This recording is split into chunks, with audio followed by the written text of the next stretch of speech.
Hey everyone, welcome back. Ready for another deep dive. Today we're going way back, exploring how our childhood experiences, those early years, can have a really huge impact on our lives as adults. Yeah, especially when it comes to things like confidence or, those unresolved issues we might carry with us. Right, exactly.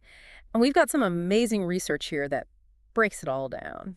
It really gets into the nitty-gritty of how those early experiences, those formative moments shape who we become, what we're capable of achieving. And maybe even where we get stuck.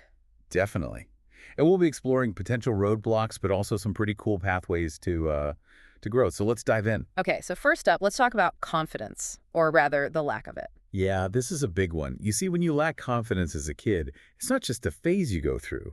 Yeah, it can really set the stage for how you approach challenges, right? Absolutely. It's like when you're afraid to fail, you start avoiding anything that feels risky. And then you miss out on opportunities to learn new things, to build resilience. Exactly. Hmm. And that can really limit you in the long run, especially professionally. I mean, think about it. Yeah, you might find it hard to speak up for yourself at work, to negotiate for what you deserve. Right. And it's not just work, it spills over into relationships too. Oh, absolutely.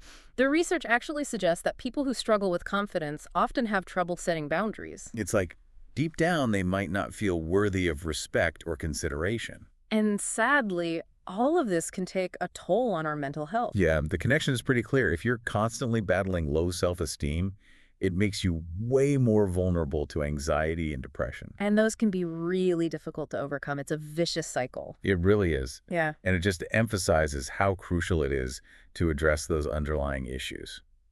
For sure.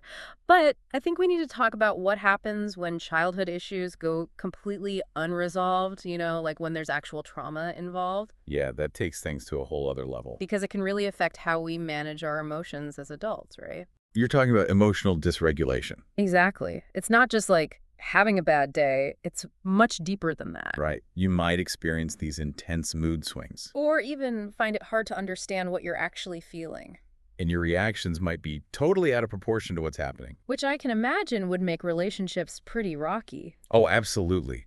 Stability is really tough when your emotions are all over the place.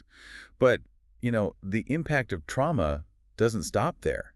What do you mean? It can also affect our cognitive abilities, how we think and process information. Oh, wow, I didn't realize that. Yeah, the research suggests that early trauma can hinder things like problem solving, Really? and it can affect your ability to focus, to plan ahead, even to visualize your future. That's wild. It's like your mental toolkit isn't fully equipped. And from there, I guess, you could start developing some pretty unhealthy beliefs about yourself.